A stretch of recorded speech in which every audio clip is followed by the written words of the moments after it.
Assalamualaikum warahmatullahi wabarakatuh. Bertemu saya Cikgu Umaira. Pada hari ini cikgu akan membincangkan matematik KSSM tingkatan 4 iaitu bab 5 rangkaian dalam teori graf. Di dalam bab ini kita akan mempelajari subtopik 5.1 iaitu rangkaian. Standard pembelajaran di dalam video ini adalah untuk mengenal dan menerangkan rangkaian sebagai graf. Objektif video pada kali ini adalah untuk mengenal pasti maksud berbilang tepi dan gelung pada graf serta kita akan lihat beberapa contoh soalan. Jadi apakah maksud berbilang tepi dan gelung pada graf? Jadi berbilang tepi ialah melibatkan dua bucu. Kaitan antara dua bucu tersebut dinyatakan melalui lebih dari satu tepi. Jadi kalau kita lihat di sini, kita lihat ada bucu Q di sini. Lebih daripada satu tepi kaitannya, kita ada Q kepada P, Q kepada S, Q kepada R, Q juga kepada T. Jadi bilangan darjah ialah 2 kali bilangan tepi. Jadi itu adalah berbilang tepi. Gelung pula akan melibatkan satu bucu.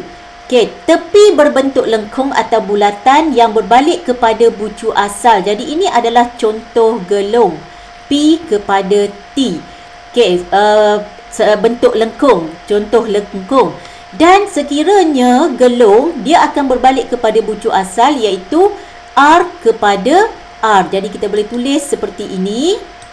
Kalau di sini R kepada R. Ini adalah suatu contoh tepi bagi R yang mewakili gelung ini.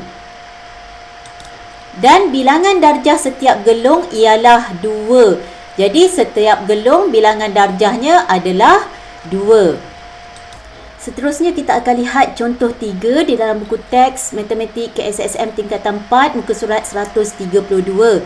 Jadi rajah di sebelah menunjukkan suatu graf yang mempunyai gelung dan berbilang tepi. Nyatakan V iaitu bucu dan bilangan bucu, tepi dan bilangan tepi serta bilangan darjah. Seperti yang kita sedia maklum, V adalah set bucu atau set bintik. Jadi kita akan tulis dalam bentuk tata tanda set. Jadi ada berapa bintik di sini? Kita akan senaraikan P, Q, R, S, T, U. Jadi kita akan tulis dalam bentuk tata tanda set untuk mewakili bucu. Seterusnya adalah bilangan bucu iaitu NV secara simbolnya. Jadi ada berapa unsur dalam V? Kita kira di sini 1, 2, 3, 4, 5, 6. Jadi kita dapat untuk soalan A, NV-nya adalah 6. Seterusnya soalan B, kita akan senaraikan E ataupun set tepi. Jadi kita akan senaraikan seperti yang kita belajar sebelum ni. Okey, tepi adalah yang menghubungkan, garis yang menghubungkan dua bucu. Jadi kita ada dari bucu P kepada bucu Q. Jadi kita akan tulis di sini. Jadi kita lihat untuk bucu P, kita ada tepi yang pertama iaitu P kepada Q. Seterusnya kita lihat di sini P masih lagi ada tepi yang lain iaitu P kepada U yang mewakili lengkung ini. Jadi supaya kita tak tertinggal, kita akan lihat satu persatu P kepada U. Juga P kepada U yang kedua mewakili lengkung di sini. Okey, jadi kita dah habis senaraikan tepi yang menghubungkan P. Seterusnya kita akan lihat pula Q. Jadi Q kita ada Q kepada R. Jadi kita tulis Q kepada R.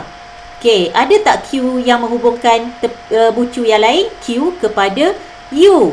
Jadi kita akan tulis di sini Q kepada bucu U sebagai suatu tepi yang lain.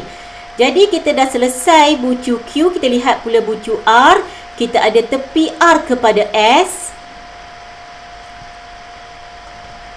R juga menghubungkan bucu T iaitu R kepada T.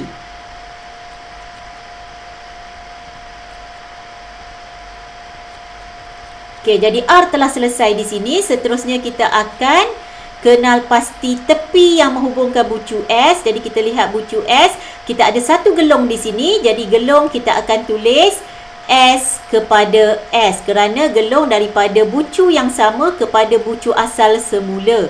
Okey, seterusnya S juga akan menghubungkan kepada bucu T. Kita akan dapat suatu tepi yang lain. Okey, seterusnya Kita lihat T, kita ada T kepada U.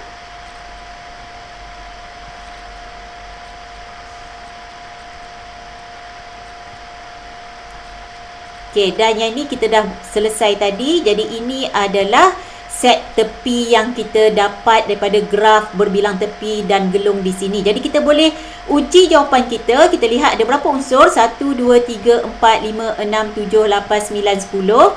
Jadi di sini kita dapat bilangan unsur set E kita atau set tepi kita adalah 10. Bagaimana kita ingin tahu kita tidak buat kesilapan? Kita kira bilangan garis di sini. 1, 2, 3, 4, 5, 6, 7, 8, 9, 10. Jadi kita telah selesai menjawab soalan B. Seterusnya soalan C untuk kita tentukan bilangan darjah. Jadi bilangan darjah adalah 2 kali bilangan tepi. Jadi bilangan tepi kita adalah 10. Jadi kita dapat di sini 2 darab 10 sama dengan 20. Jadi bagaimana kita ingin kenal pasti kita tidak melakukan kesilapan, kita boleh menyemak satu persatu bilangan tepi bagi setiap bucu. Jadi kita lihat bucu P ada berapa bilangan tepinya di sini? 1, 2, 3. Jadi bucu P kita ada 3 tepi di sini. Okay, kita tulis 3. Okay, kita lihat pula bucu Q. Okay, bucu Q ada berapa bilangan tepi? 1, 2, 3 juga 3. Okay, bucu R. Okay, bucu R juga ada berapa tepi? 1, 2, 3 juga 3. Okay, bucu S. Okay, 1, 2, 3, 4. Jangan lupa ya, gelung dia akan ada 2 kali tepi di sini. Jadi bucu S ada 4. Okey, bucu T 1, 2, 3 ada 3 tepi. Okey, dan bucu U ada 1, 2, 3, 4 juga 4.